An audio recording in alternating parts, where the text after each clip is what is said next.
everyone, welcome back to Mercedes Makes Some More. My name is Mercedes and today I thought I would go through with you the latest at the moment edition of Simply Sewing magazine. So we're on episode 81. This is I think my third episode of getting this magazine, maybe second. I can't remember. There are a few behind me, but this is the most recent episode.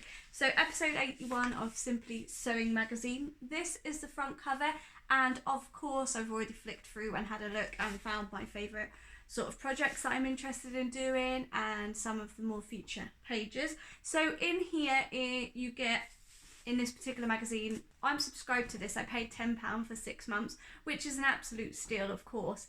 But realistically, thinking back now, I kind of wish I didn't subscribe, because if you buy these in the shops, you actually get a few more patterns, usually thrown in for free for the same price of the market value, which is, on this particular occasion, £9.99. Obviously, I got 6 issues for the price of one, so I can't grumble too much, which I'm not going to do, but in an ideal world, it would be nice to get those free patterns sometimes too, because we all love a freebie. Anyway, so you get the magazine and it comes in recyclable packaging, which I suppose is great if you do the delivery. Then you get 2 patterns and also this Get to Know Your Sewing Machine, which is a 44-page guide.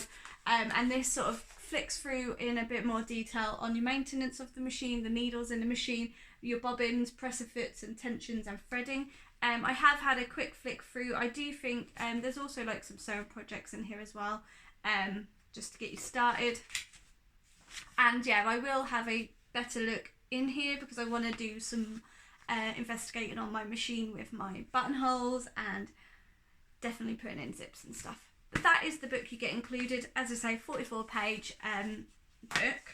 You also get 2 patterns in this month's episode, which is the kids' dungarees, which at the moment I don't have any children. I do know a couple of people who are expecting babies, but neither of them actually want to know if they're having a boy or a girl, so you'd have to find fabric to suit both boy and a girl. I mean, this lovely girl here, which actually reminds me and Joey of one of my friend's little girls, is modelling a gorgeous blue, and I don't think it looks too boyish for her at all. I actually really like the fabric.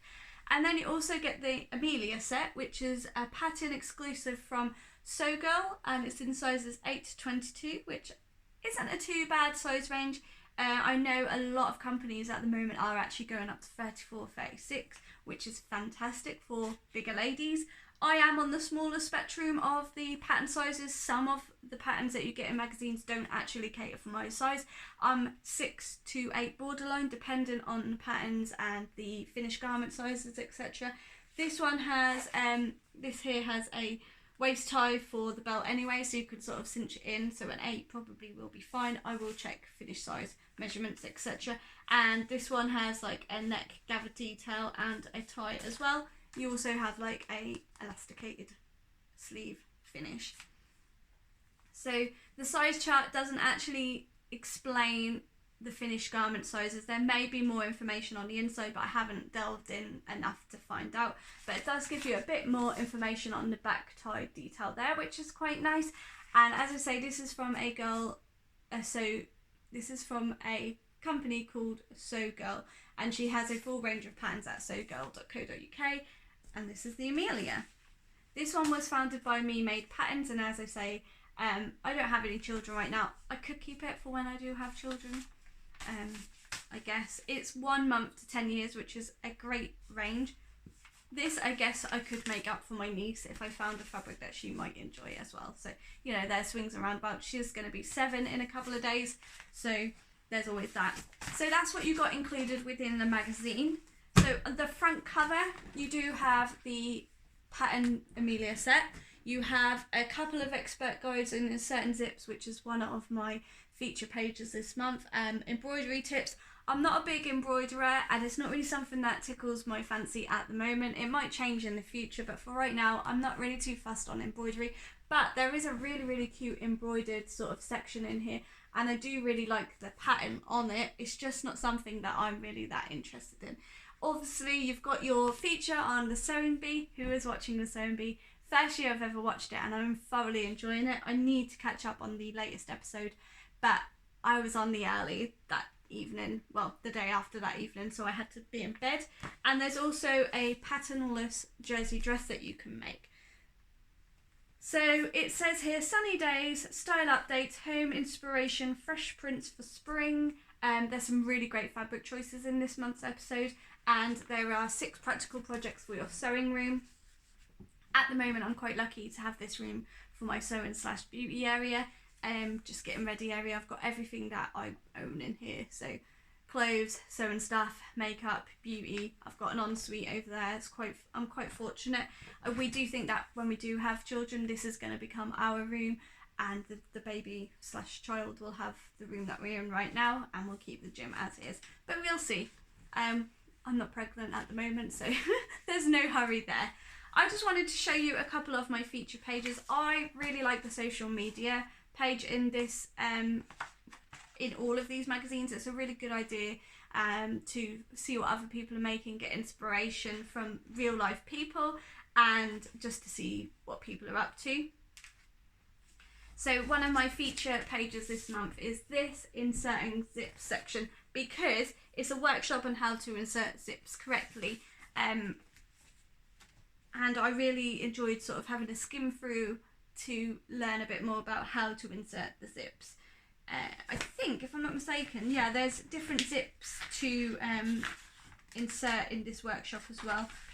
So yeah, I just really enjoyed wanting to know a bit more, and again, I can learn a bit more as the weeks go on and the garments I make become a bit more intermediate level, I guess. This isn't going to be a run to the top of the mountain by any chance, because I have a lot of commitments already with my work. Some weeks I get 50 hours.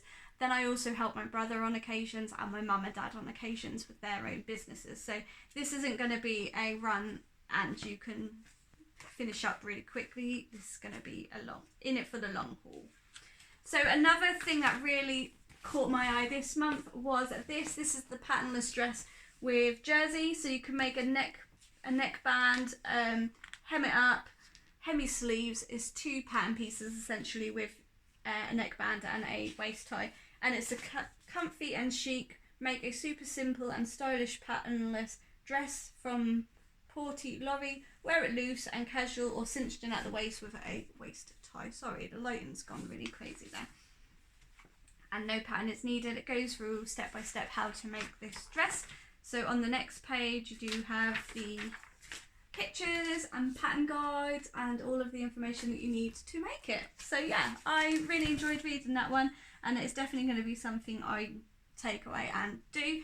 What I liked about it is the tie was very versatile. You could wear it with a bow at the front or wear it with a bow at the back, and it gives you some really good information on how to make the neckband if you haven't done that already. I wouldn't say I'm a beginner by any stretch, but I learned how to sew by hand first, and then I got a sewing machine, and I am a self-taught seamstress. So for me, learning little tips and tricks along the way is definitely the way I want to go moving forward within my sewing, and I have learnt a lot from watching people on YouTube and stuff like that.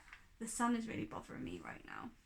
So the final sort of standout page for me, and something I'm so excited to make, is this one. This is the finishing touches, and this is a stylish new accessory bucket bag by Debbie Wainhouse, and she's made it in a really gorgeous bright orange, which is actually why it drew me to it in the first place.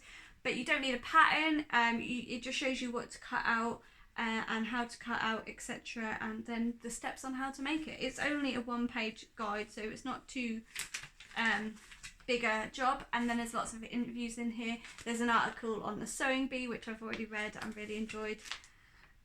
Yeah, there's obviously other kids things that you can do in here. There's like a kids storage bag, which obviously you could make into a more adult storage bag, which I should probably do for my fabric because, well, I have a lot. And then at the back, as most episodes go, you get a little sneak peek of what's coming next month. And next month you can expect a versatile boohoo dress, gorgeous gift makes, easy pleats, summer jackets, corduroy cushions, baby changing mat, canvas backpack, statement collar, tops and more. Plus 4 gifts for you, 3 patterns and a bonus guide. So the free pattern is a dress / top option. You get a top and sweater, and also a pattern box base bag. So there's just a little sneak peek of what's coming there. like fussed either way with this magazine. Like I said, I really wish I'd subscribed to Love Sewing, but I just like the fact of going to the shop and picking them up. So I think once my subscription ended, I might pick these up in the shop with whatever the extra bonus pattern is. But sometimes this is what I found with when I was collecting the sew magazines, once you've gotten a few, the patterns kind of repeat themselves but from different brands. So I really need to be careful that I don't get repeat patterns or similar patterns that just bore me, but also I do want to be able to make different patterns so I don't get bored. It's like a catch-22 really. But that was my sort of standout pieces from the issue of 81 Sewing Mag, Simply Sewing Mag, and I really hope that you enjoyed. Let me know if you've got this magazine what your standout pages were, because we are all different, unique, and we enjoy doing different things. So you might find something more interesting than I did, but I generally overall enjoy flicking through the magazines anyway and finding little projects that I want to take part in. So thanks ever so much for watching, and I'll see you all in my next video. Bye!